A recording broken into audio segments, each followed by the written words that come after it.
6 o'clock. I'd like to welcome everybody to our regular meeting. And as always, we'll open with invocation and a pledge of allegiance. Commissioner Richard Helms. Thank you, sir. If you care to join me in prayer, please. Dear Heavenly Father, we ask your blessings on the task before us. We're going through an unprecedented times. Please give us wisdom and guide us to make decisions that will prepare for our future and are in the best interest of our citizens. Please continue to guide our staff through these challenging times. They have stepped up and given their personal and family time to ensure that they provide for the health and safety of our community. We want to give thanks to our law enforcement and fire departments for their dedication and service to our community. Please protect them and ensure their safe return home every day. Also protect our military personnel that risk their lives to ensure our safety. Finally, dear Lord, grant us the humility to always seek your will in all that we do and say. In thy name we pray. Amen. I pledge allegiance to the flag of the United States of America and to the republic for which it stands, one nation under God, indivisible, with liberty and justice for all. Okay, we're going to have some special recognition for the Women's Hydrant Hysteria team. Andy, if you would come forward and recognize these ladies.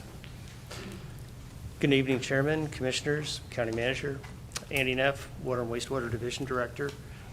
You might recall back in December, we recognized our Women's Hydrant Hysteria team for their achievement of first place statewide.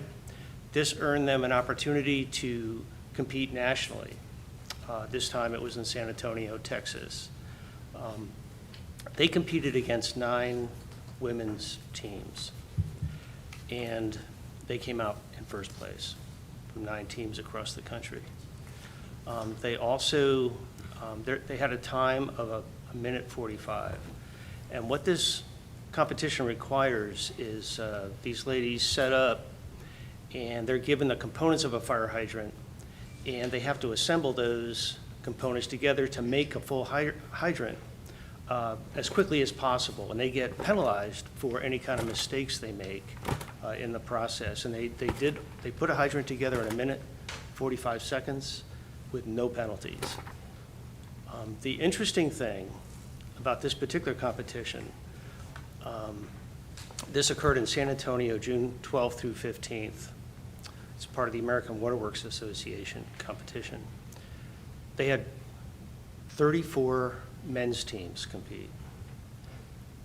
If you look at their time and you compared it against all the teams, so the 9 women's teams and 34 men's teams, 43 total teams, with their time, they would have come out 3rd overall. They beat most of the men's teams at their time. It's remarkable. So at this time, I'd like to invite the team up. So we have Michelle McCarver, Beth Belk. Beth is with the Fire Marshal's Service. And then Jason Hunley, who's their coach. So I'd like to present these folks to you. And I don't know, Chairman, if you'd like to. Yes, if they'll come around, we'll take a picture.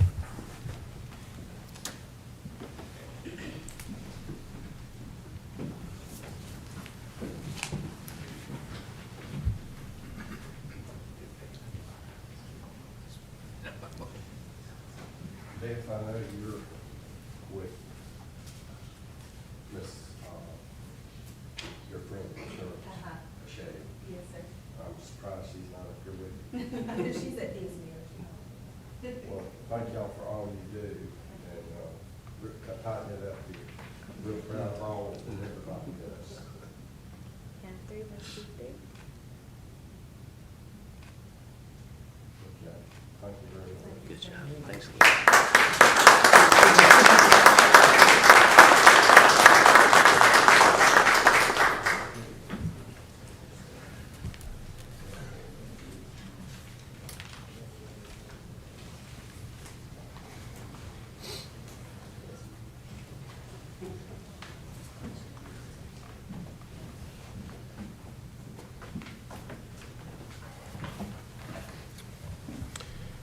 Okay, at this time, we will have informal comments, and we've got several people signed up.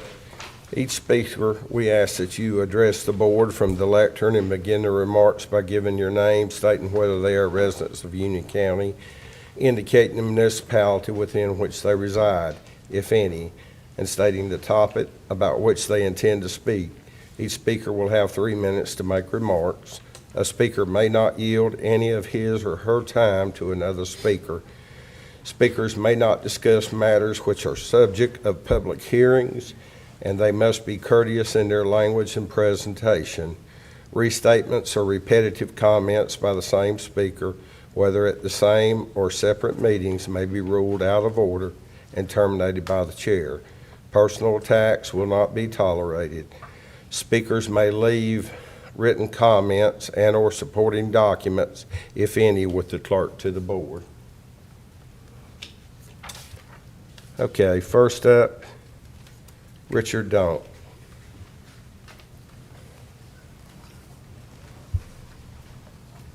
Good evening. Richard Daunt. I live in Waxhaw. I'm here to speak about the Board of Education budget and the manner in which it was approved.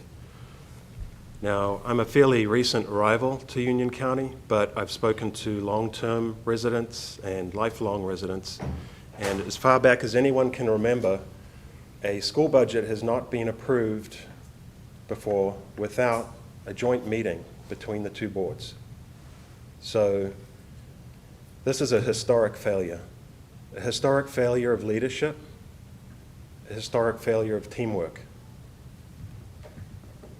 The Board of Education sent a list of dates to this board well in advance, and the response from this board was a single date sent 2 days in advance with upcoming graduations. Does anyone really think that is reasonable? This government spends $1 million a year on public communications, and yet the two major boards can't get together before approval of a major budget item? We can do better. We can do a lot better.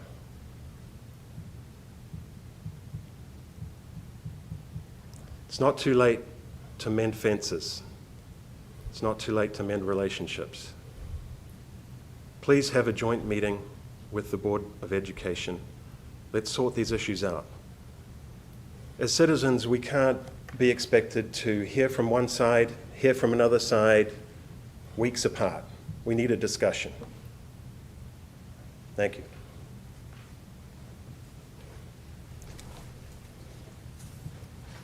you.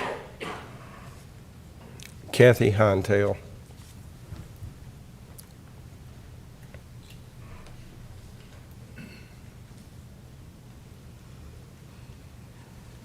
Good evening, Kathy Heintel from Wesley Chapel, 904 Patricians Lane.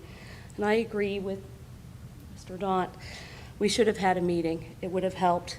Our citizens want meetings, and we need to get together. Since I've been on the board in 2016, we've had at least 2 every year. This year, none. I'm here to talk about our budget and our budget increase. People come to Union County for our great schools. We're number 3. We think we're number 1, but we're number 3 on niche.com.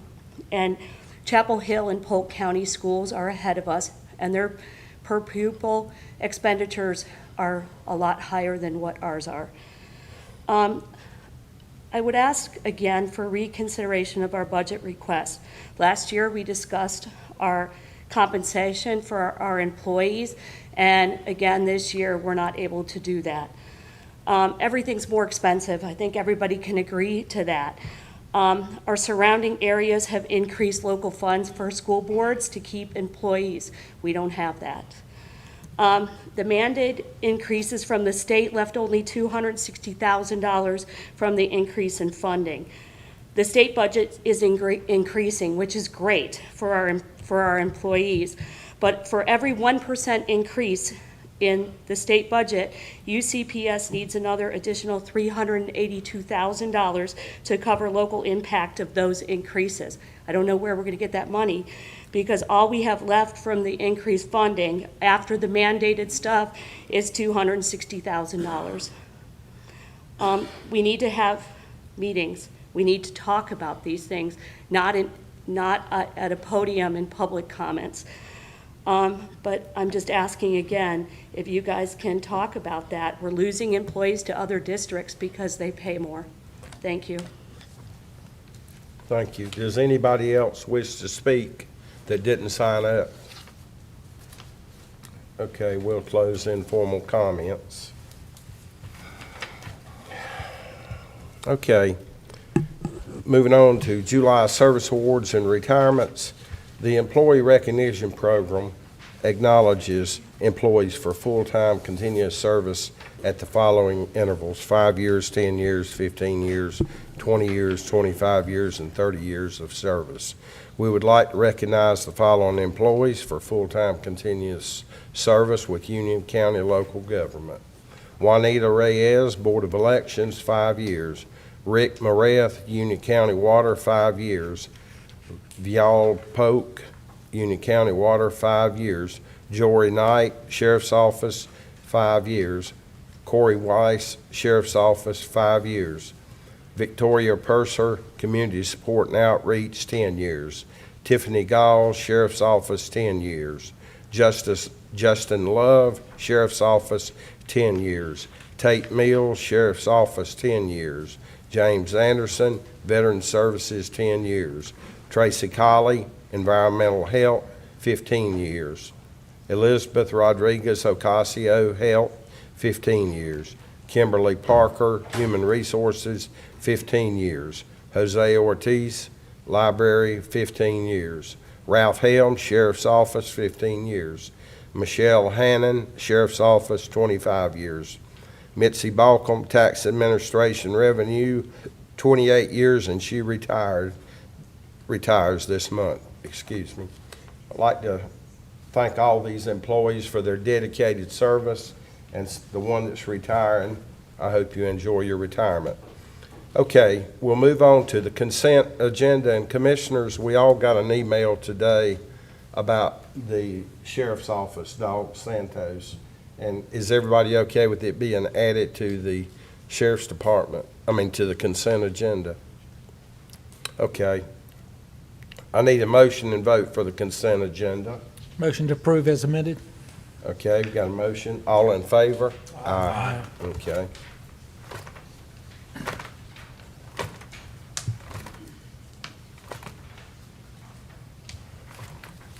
Okay, under business, cross-connection control program and water use ordinance. Presentation, recognize Josh Brooks for his comments. Hey, Josh. Good evening. Bring this up.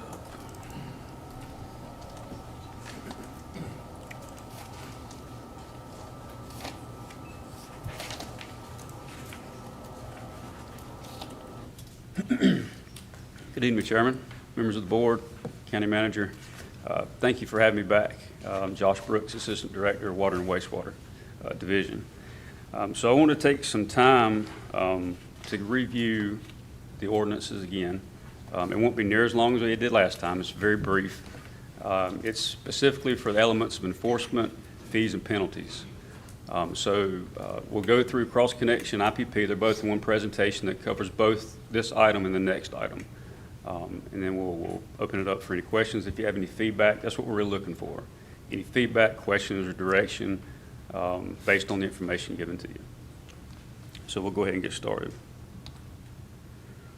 Okay, so just to review the legal requirements for cross-connection, start with the Federal Drinking Water Act, which allows states to come up with their ways of regulating all of the utilities within the state, which goes to the governing public water system regulations and also the state plumbing code. One thing we want to update before we get into the enforcement pieces, based on some feedback from the previous meeting, we looked into the residential testing requirements. So in the previous presentation, it was all 1 year. We looked at it based on a recommendation from the board to try to extend that time frame. So the ordinance gives the ability to adjust the frequency based on need or situation. We could look at the residential and we extended it to an every 2-year time frame now instead of annually, keeping the commercial and non-residential at the annual time frame.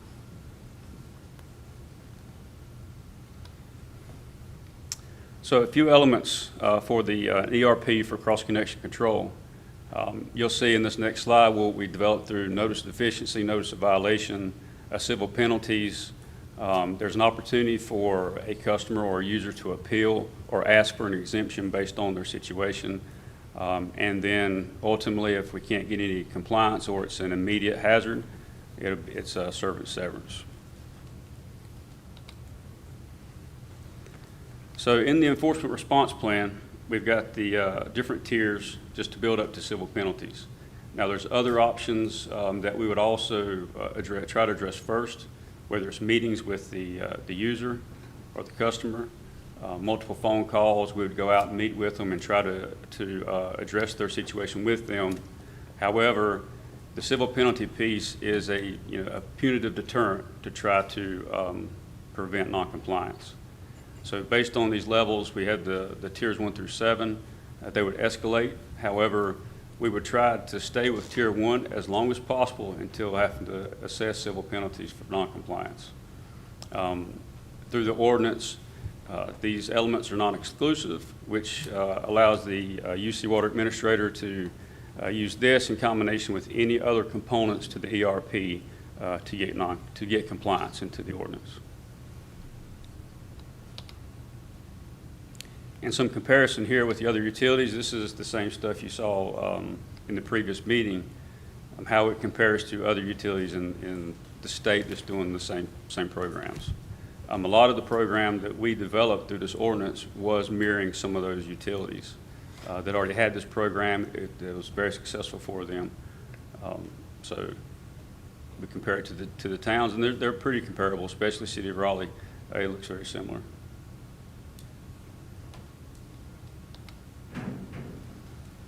Program fees. So this we brought in front of the Board of Governors in the next meeting for the program fee to recover costs for the program itself.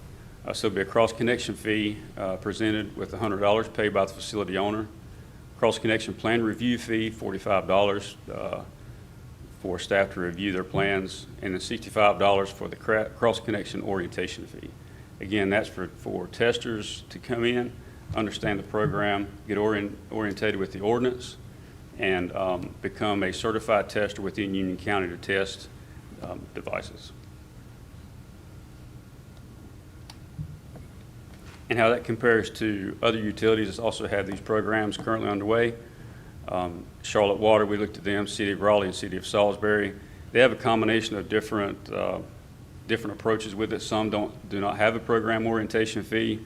Others have a higher plan review fee, but we think that that's pretty comparable to other utilities. Okay, so we're going to industrial pretreatment real fast. Is there any questions on cross-connection control before I move on? All right. So industrial pretreatment, back to the legal requirements for that program, starts with the Clean Water Act, establishes rules and regulations for the state to put forth those rules and regulations among the utility providers. Also, that allowed the state to incorporate the EPA rule on requiring pretreatment programs, which we're going over. So similar to cross-connection control, it's developed in tiers through an ERP. Those tiers, again, we want to linger in tier 1, tier 2 if possible without having to get into the penalties. But if we get into penalties, again, that's just a deterrent to try to prevent noncompliance.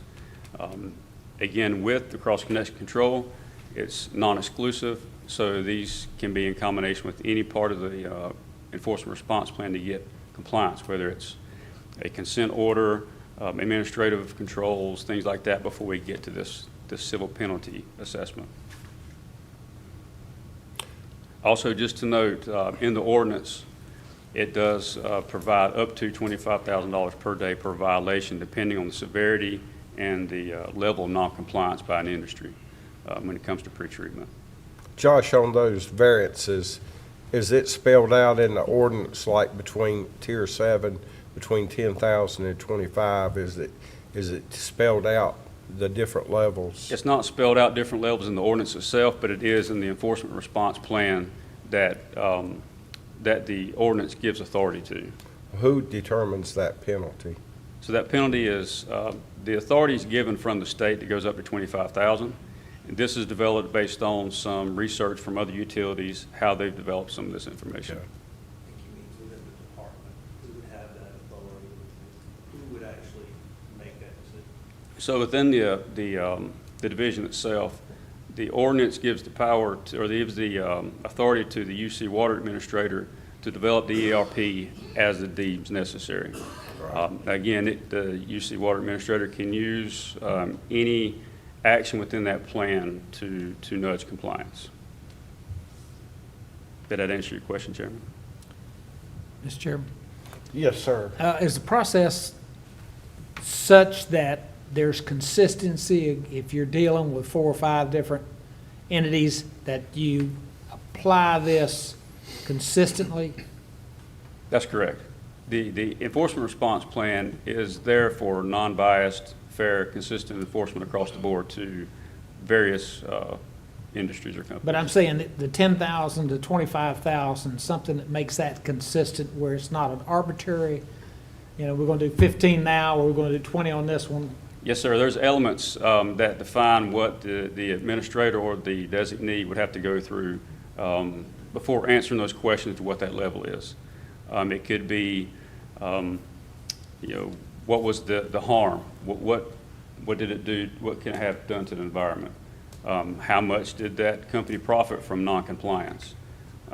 What cost does it take at the treatment plant to cover that in order to remove that pollutant?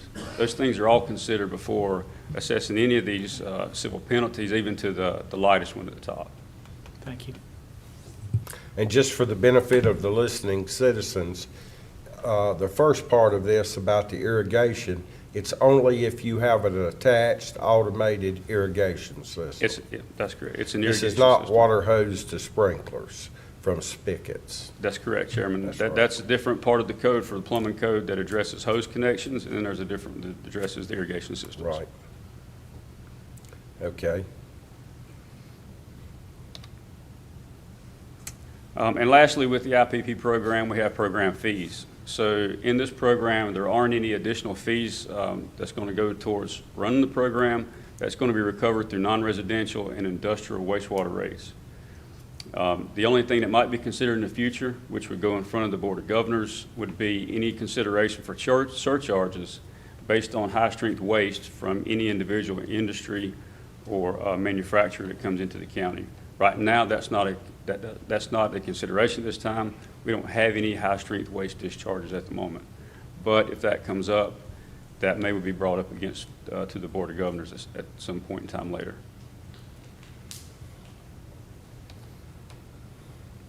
All right, so what's next?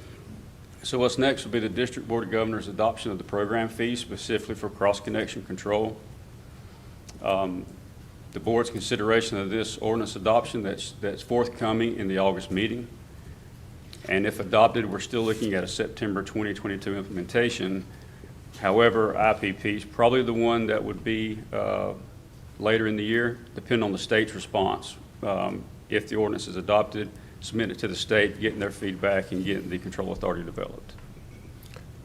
And I just want to point out, Vice Chairman Williams had brought up possibly going with 2 years instead of 1. You saw that? So it's not going to be every year for residential customers. And I believe the manager said we'll be following the schedule you're showing us now, and so we're not voting on anything today. This was just to get feedback. That's correct. Yes, sir. Any other comments? Commissioner Rushing? On the water backflow preventers, we do or we don't, I was trying to remember the last time when I asked you, do we have backflow preventers on our end, Or is it would just be one backflow preventer on the irrigation? So when it comes to residential, we have the dual check valve assembly that's behind the meter. And then when it comes to irrigation systems, in accordance with the plumbing code, it requires a certain different device for that level. Say it again.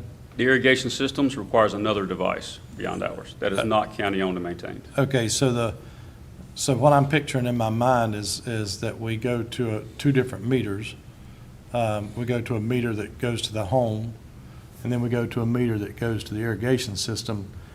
But our backflow preventer is on our side of both of those, right?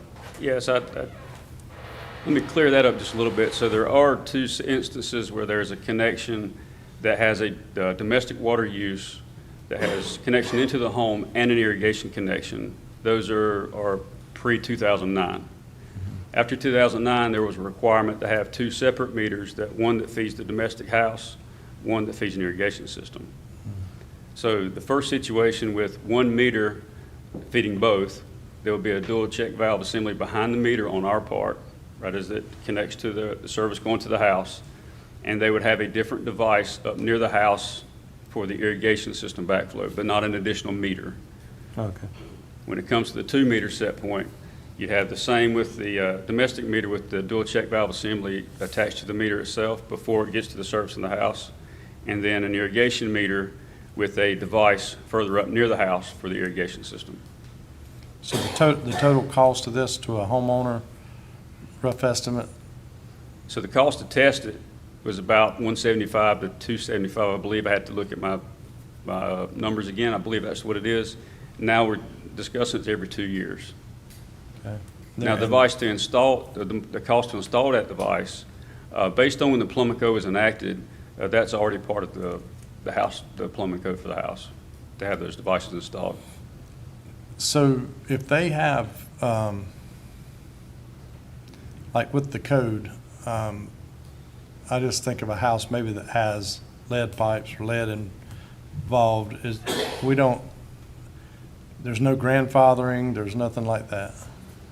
Not if they have irrigation system connected to the domestic system or the Right. potable water supply. However, they could request an exemption, get it investigated, and see if they fall outside the criteria. If they don't, there's a 90-day window for them to have that device installed, and we would help them get to that point where they can find someone to help install that and get the correct device put on. How many homes are going to be affected, do you think? I couldn't answer that, sure. But We know can bring where- that back at another time, but I can't have Yeah, that. we know where they're at. Well, we'd have to get a survey after we get all the ordinance passed, the program set up. We have to do a complete survey of the entire system to understand what the big impact would be. So it will take some time to get that number. That's an intent after getting this step taken care of. Yeah, because again, I'd like to know the cost, the upfront cost to the homeowner. And, I mean, if it's $50, $100, or is it $500 to $1,000? Sure. So the upfront cost to the homeowner obviously is going to be the cost of having it tested once every 2 years. That's a cost they have to incur. That's anywhere, from Josh said, from $175 to $250, depending on what the tester does. The cost of the device will have its cost if they have to install a cost. I don't know that, but I want to make sure the board understands what our issue here is. The issue here is not everyone is a irrigator. And because they're not all irrigating, I think the issue here is making those that are benefiting from irrigating their property be the ones who pay for the program and not asking all the rest of the ratepayers to subsidize those that irrigate the program. I'm sorry the mic keeps going in and out. But I think that's the purpose here, is to have those that are benefiting, but which can also cause a harm to the system, or the ones that are actually paying towards the system. And so I certainly understand your concern, which is why we looked at having this done every 2 years instead of every 1 year, give those homeowners a little bit of a break, but ultimately they are the ones who are creating the possibility of harm to our system. I think Josh pointed out before, our check valve is not a testable device. We can't test it necessarily to see that it's working appropriately. So it doesn't act the same way as a backflow preventer does. It has some benefits, but it is not exactly the same. Would you say that's correct? That's correct. Would it be possible, or again, asking it, not knowing anything about it, the backflow preventer to be required on each new home on our end of it, instead of, would it be a better idea than just a check valve to have the backflow preventer on our side of it? So, and I think it's Josh would, I could chime in anytime. Currently, whenever you have an irrigation system now, you have to have a backflow preventer now. That is part of the code. Mm-hmm. There are a number who were done years ago where it wasn't a code requirement. Those backflow preventers don't exist. If you're requiring it for every property owner, I think, again, you're having all of the ratepayers subsidize those that are irrigating. No, I mean, you just added into the system development fee, or you added into the fee that we charge for tap fee, for example. So again, not knowing the cost of a backflow preventer, and again, nobody knows the cost of a backflow preventer? I don't know if Josh can tell you. I haven't researched it lately, no, sir. Okay, so if it's $500, wouldn't it be better to put it on a backflow preventer on our side and bill them for it before, prior to getting to their meter? Because not only would it solve the problem for the irrigation, but it also solve the problem for the mouse in the spigot. I think I understand. You're saying that what we would do is we would install the backflow preventer and we would charge them for the backflow Correct. preventer and then monitor that. For new homes, new That's a construction. good question. I don't think we looked at it that way. I don't think we approached it from that perspective. So we can certainly talk about that. Yes, sir. Because one backflow preventer for the whole, because again, it splits off there at the meter for irrigation as well. If it doesn't have its own defined meter, then yes, it does sort of Yeah. go. from one system So to one, to take care of everything would prevent the situation like the mouse in the spigot that shut the restaurants down and all that stuff, if I understand it correctly, right? That's Yeah, what we're and- trying to and- do. Yeah, sorry, Brian. And just to clarify too, it's in the current plumbing code for those devices to be installed at the moment that the house is built. On our side or the? It's on the homeowner's side, correct. It's on the homeowner's side in the plumbing code. So do they have to install one on both? The No, so the- irrigation and the home? So the plumbing code has the backflow device already installed as part of an irrigation in the home if it's planned. A lot of issues are after the fact. The irrigation gets installed after the home is built. They've been living in it for 5 years, or previous to the plumbing code requiring that would affect these folks to have a backflow device installed. And I think what the commissioner is asking is there a requirement for a backflow preventer on a domestic meter that does not have an irrigation? And that is no. There is Yes, no there is. backflow preventer. There are that is required. backflow preventers in front of all meters. Double check valves, not defined as a backflow preventer. Right. But the one that is on the side. But that's the whole purpose of it. Yes, sir. And the reason we're focusing on irrigation is herbicides, fertilizer, pesticides. Yes, sir. But I think what I understand the commissioner is asking is, to answer you, there is no requirement for the property owner to put a backflow preventer on their side on a domestic meter when they're not providing irrigation. That's not required. It's only when they're doing an irrigation system that they have to have a backflow preventer on their side per the plumbing code. And that's kind of where I'm going at, is if we can get a twofer and it's up front in the tap fee or whatever it is, if it's much better than the check valve, that may be what we should look at and again, bill it if you can get both with one backflow preventer, because who knows, they may come back in 5 years and say now they got to go back and put this on, it's just strange to me that something wouldn't be grandfathered in, but if we made that part of our rules, that the backflow preventer has to be put in ahead of the meter, ahead of all meters that go to that house, maybe that would save some expense in the future, because like I said, I can just see 5 years from now, somebody saying, well, now we need to go back and put it on that side. Certainly, we can talk about that at the staff level and bring back, that's why we're here, get feedback and bring back some, again, we don't know what we don't know, so we haven't talked about that. There may be a good reason to do it. There may be a reason why it's an issue. I don't know the answer for that. And, you know, I'd hate for somebody to be paying a fine, but the problem is we get stuff back in the water system. You know, they're paying their fine, they're content with paying a fine for whatever, and the problem still exists. Whereas if it's on our side and we inspect it and hire an inspector that goes around and checks our valves, our backflow preventers, this might be an idea. Certainly look into it. But we'll research the plumbing code as well before we do any double duty if it's required in the plumbing code. There's other instances on a house, low-pressure systems. The county doesn't inspect it. They require the homeowner to get a licensed inspector to check it. And it carries fines, and it's been in effect since 1992. Now, this is coming down from federal, isn't it, Josh? It is.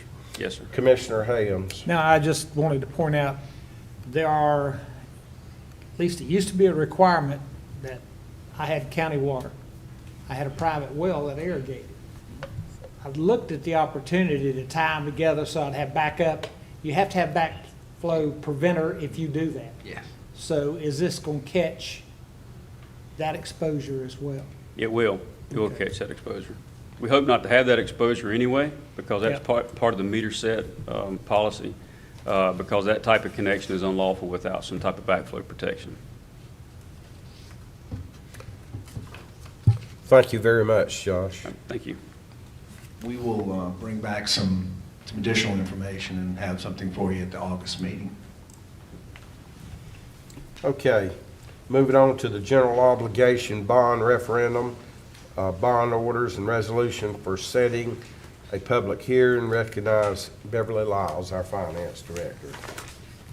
Good afternoon, Chairman and Commissioners, Manager Watson. At your June 6th board meeting, you were presented the property tax debt rate models for the bond referendum request for Union County Public Schools and South Piedmont Community College. At this meeting, you as a board adopted the resolutions directing the publication of intent to apply to the Local Government Commission for approval of school bonds for a new Forest Hills High School and a new East Elementary School, and a community college bond for Center for Entrepreneurship. Since that time, we have published the notice of intents in the Enquirer Journal, and the applications have been submitted to the LGC. Today in your package, we are taking the next steps that are necessary to meet the deadline to place the bond referendum request on the November ballot. Today you have two bond orders to introduce tonight that will authorize the bonds if approved by the voters at the November election. These bond orders indicated that taxes would be levied sufficient to pay for the debt service costs associated with each bond. The bond orders, however, do not take full effect until they are approved by voters on the November 8th election date. If they are approved, it's anticipated that the debt would not be issued until the spring of 2023, and that tax rate would not need to be affected until the adopted budget for fiscal year 2024. Today in your package, you also have a resolution to adopt. This will set the public hearings that are required to be held on August the 1st. The resolution authorizes the clerk to set the public hearings, publish the notice of said public hearings in the Enquirer Journal. These public hearings will be held as two separate public hearings. There will be one for Union County Public Schools bonds and one for South Piedmont Community College bonds. Following the adoption of these resolutions tonight, the next steps would be to hold the public hearing on August the 1st in order for us to meet the adoption of the resolution for the ballot language that has to be filed to the Board of Elections by August the 5th. And I'll be happy to take any questions you have regarding your action items you have tonight. Okay, council, we're gonna need to do two bond order authorizations. Okay.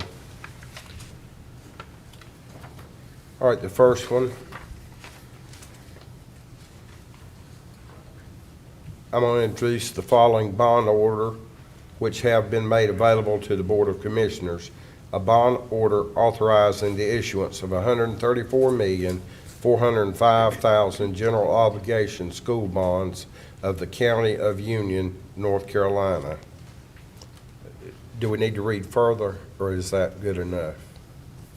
That's sufficient. You have it in front of you. Yes. Whereas the Board of Commissioners of the County of Union County, North Carolina, has ascertained and hereby determines that it is necessary to pay the capital cost of providing for the design and construction of facilities for Union County Public Schools to consist of a new Forest Hills High School and East Elementary School, the acquisition of equipment and furnishings therefore, and the acquisition of land or right-of-ways if necessary. And whereas an application has been filed with the Secretary of the Local Government Commission of North Carolina requesting commission approval of the general obligation school bonds herein described as required by the Local Government Bond Act, and the clerk to the Board of Commissioners has notified the Board of Commissioners that the application has been accepted for submission to the Local Government Commission. Now therefore be it ordered by the Board of Commissioners of the County of Union, North Carolina, as follows. Section 1, in order to raise the money required for the purposes described above, in addition to any funds which may be made available for such purpose from any other source, general obligation school bonds and the county are hereby authorized and will be issued pursuant to the Local Government Finance Act of North Carolina. The maximum aggregate principal amount of such general obligation school bonds authorized by this order will be $134,405,000. Section 2, taxes will be levied in an amount sufficient to pay the principal and interest on the general obligation school bonds. Section 3, a sworn statement of the county's debt has been filed with the clerk to the Board of Commissioners and is open to public inspection. Section 4, the bond order will take effect when approved by the voters of the county at a referendum scheduled for November 8, 2022. The foregoing bond order was introduced by the Board of Commissioners of the County of Union, North Carolina, this 11th day of July, 2022. All right, I'll call for a vote to adopt this resolution. All in favor? Aye.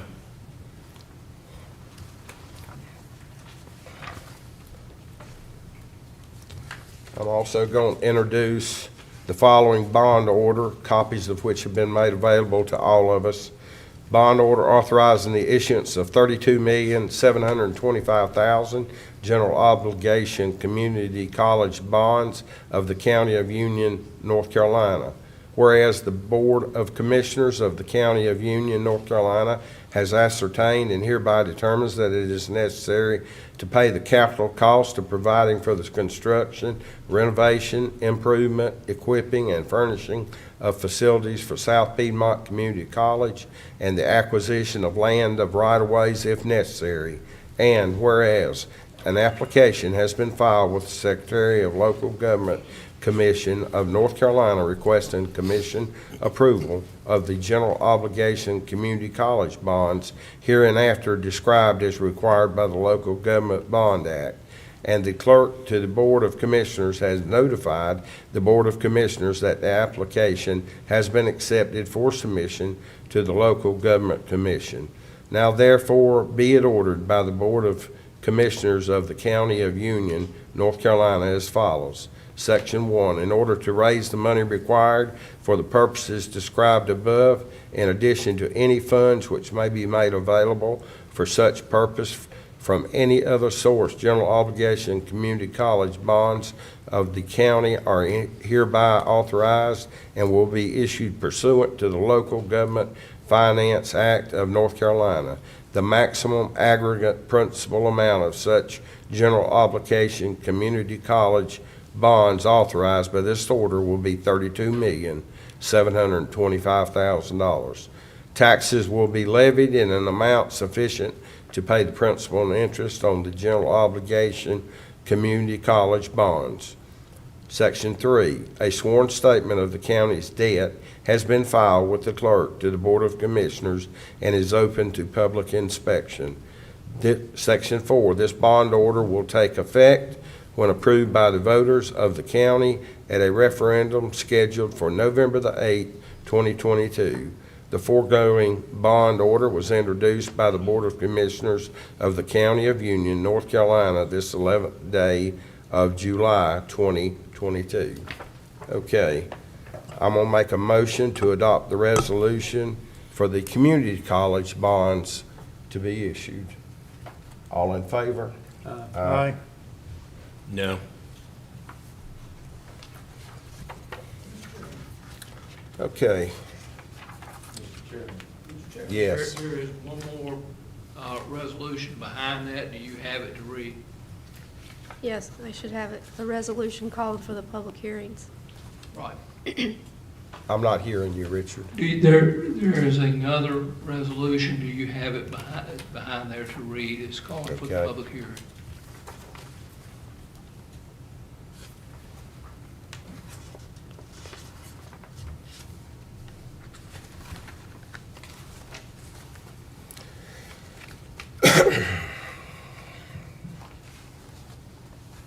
To have never had allergies, I've caught every allergy there is. Resolution of the County of Union, North Carolina regarding bond orders authorizing the issuance of general obligation bonds, setting public hearings thereon, and directing publication of notices of said public hearings. Whereas bond orders entitled, Bond Order Authorizing the Issuance of $134,405,000 general obligation school bonds by the County of Union, North Carolina. Bond order authorizing the issuance of $32,725,000 general obligation community college bonds of the County of Union, North Carolina, have been introduced at a meeting of the Board of Commissioners of the County of Union, North Carolina, the 11th day of July, 2022. Whereas the Board of Commissioners desires to provide for the holding of public hearings thereon on August the 1st, 2022, and the submission of a statement of debt in connection with therewith as required by the Local Government Bond Act. Now therefore, be it resolved by the Board of Commissioners of the County of Union, North Carolina, that the public hearing on said bond order shall be held on the first day of August, 2022, in the Union County Government Center, first floor boardroom, 500 North Main Street, Monroe, North Carolina, or such other location as the Board of Commissioners may determine. Be it further resolved that the clerk to the Board of Commissioners is hereby directed to cause a copy of said bond orders to be published with a notice of such hearing in the form prescribed by law in a newspaper of general circulation in the county on or before the 26th of July, 2022. Be it further resolved that the finance officer of the county is hereby directed to file with the clerk of the Board of Commissioners prior to publication of the bond orders with the notice of such public hearing, a statement setting forth the debt incurred or to be incurred, the net debt of the county, the assessed value of property subject to taxation by the county, and the percentage that net debt of the county bears to be assessed value of property subject to taxation. Be it further resolved that the resolution shall become effective on the date of its adoption. Okay, all in favor of that? Aye. Aye. Thank you.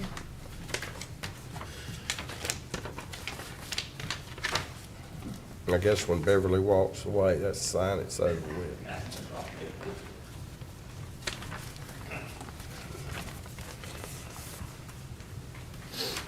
Okay.